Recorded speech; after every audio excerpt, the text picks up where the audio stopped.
Assalamualaikum warahmatullahi wabarakatuh. Berjumpa lagi teman-teman semuanya bersama Lintang Kemukus channelnya Cerita Misteri. Bagaimana kabarnya teman-teman semuanya? Mudah-mudahan sehat, sukses selalu bersama keluarga. Dan kali ini Lintang Kemukus mau membawakan sebuah cerita misteri yang berjudul Gadis Cantik Lahir di Dalam Kubur. Baiklah teman-teman Lintang Kemukus semuanya, untuk menemani segala aktivitas Anda ataupun istirahat Anda, tidak perlu berlama-lama lagi. Mari kita simak cerita berikut ini. Selamat menikmati.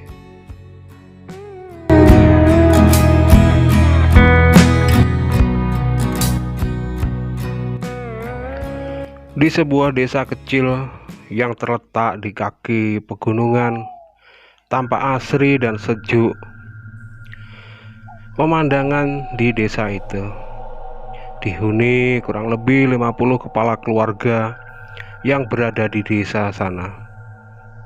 Di desa itu hiduplah seorang gadis yang sedikit berbeda dari orang-orang pada umumnya.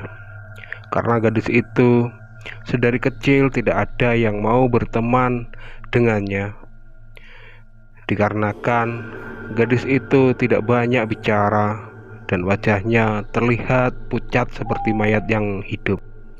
Sebenarnya gadis 19 tahunan itu wajahnya cantik dan berperilaku baik kepada siapapun yang dekat dengannya. Tapi anehnya, anak-anak sebayanya di desa itu tidak berani berteman dengannya. Dan gadis itu bernama Nisa. Nisa hidup di rumah sederhana dan sejak kecil hanya diasuh oleh ayahnya. Kebetulan siang itu di rumah Pak Wito, tetangganya Nisa, kedatangan tamu keponakannya yang datang dari desa lain yang cukup jauh dari desa itu. Keponakan Pak Wito ini bernama Rian, dan Rian berencana untuk tinggal beberapa waktu agak lama di rumah Pak Wito pamannya itu. Waktu berlalu, tidak terasa sudah 3 hari Rian tinggal di rumah pamannya. Dan malam itu Rian dan Pak Wito sedang mengobrol di ruang tengah rumahnya milik Pak Wito sambil menonton TV. Tidak sengaja Rian menyatakan tentang seorang gadis yang dikenalnya siang tadi, yaitu Nisa. "Paman, rumahnya Nisa itu di mana toh?" tanya Rian yang sedikit penasaran. "Oh, Nisa toh? Itu rumahnya dekat pertigaan itu loh, Yan." "Kenapa? Dan kapan kamu kenal Nisa?" tanya balik Pak Wito. "Tadi siang, Paman." "Dan kenapa toh kok Nisa seperti dijauhi oleh teman-teman dan tetangganya?" tanya Rian lagi. "Gak tahulah, Yan. Sebenarnya Nisa itu anaknya baik kok, tapi entah kenapa gak ada yang berani berteman dengannya," ucap Pak Wito. "Kasihan sekali ya, Paman, nasib Nisa." "Ya begitulah, Yan. Atau mungkin karena masa lalu Nisa ya, yang membuat banyak orang gak mau berteman," ucap Pak Wito yang membuat Rian semakin penasaran. Masa lalu? Masa lalu bagaimana toh, Paman? Maksudnya?" tanya Rian kepada Pak Wito.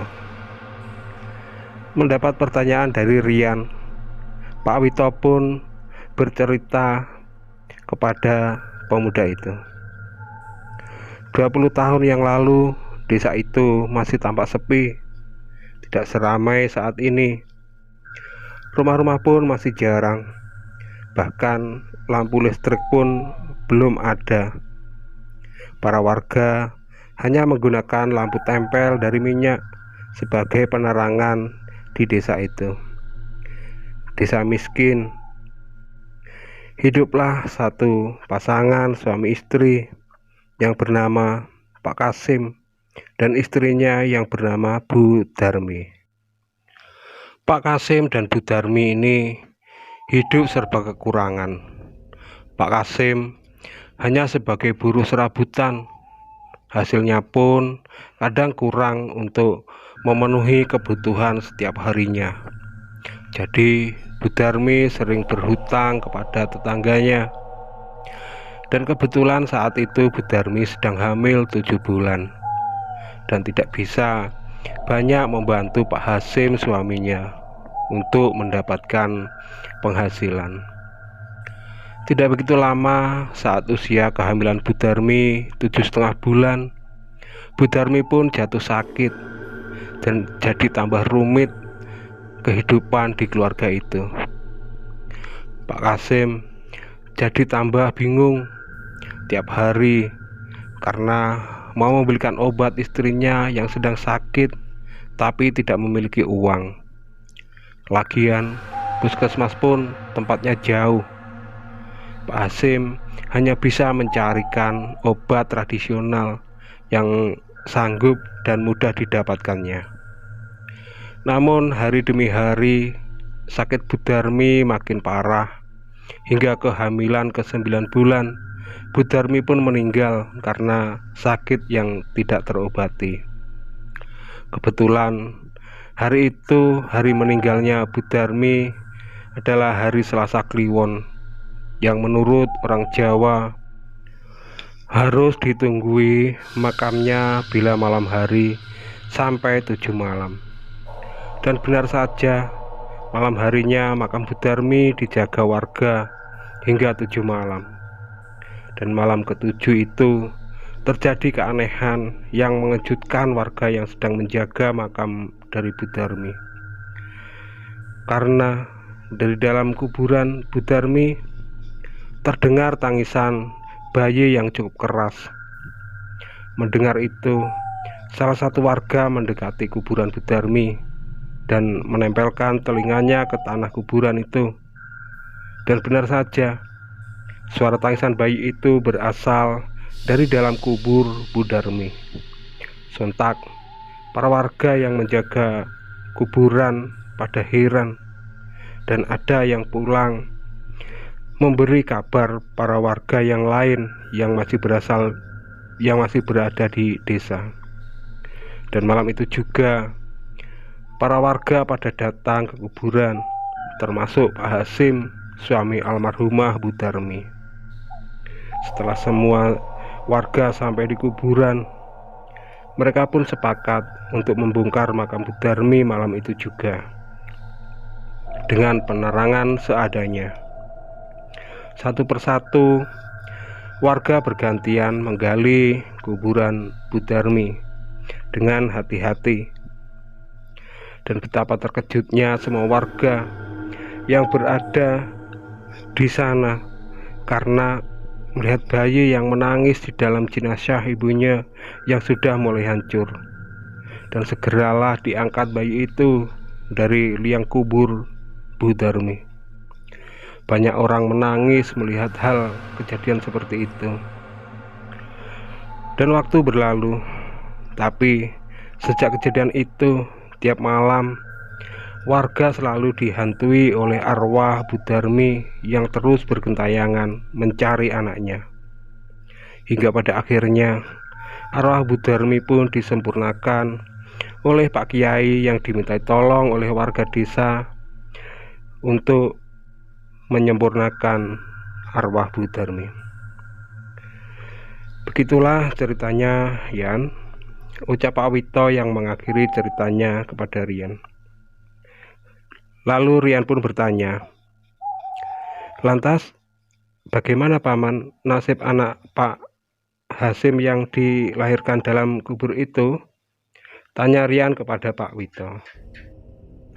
"Nasib anak Pak Hasim tumbuh berkembang jadi gadis yang cantik dan baik, Yan," ucap Pak Wito. "Kasihan ya Paman. Lantas sekarang di mana gadis itu?" tanya Rian lagi. Gadis itu adalah Nisa yang kamu kenal tadi siang. Mendengar hal itu, Rian bukannya ketakutan seperti tetangga yang lain, malah ingin lebih dekat lagi mengenal Nisa yang bertahun kemudian kini menjadi istrinya.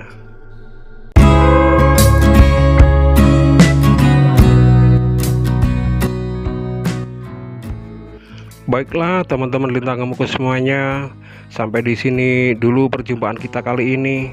Terima kasih atas perhatiannya. Mohon maaf semua kesalahan. Jangan lupa like, komen, dan subscribe di Lintang Kemukus channel agar kami lebih semangat lagi dalam membuat cerita-cerita misteri berikutnya. Saya akhiri sampai di sini. Ihdinas siratal mustaqim. Assalamualaikum warahmatullahi wabarakatuh. Selamat istirahat dan terima kasih.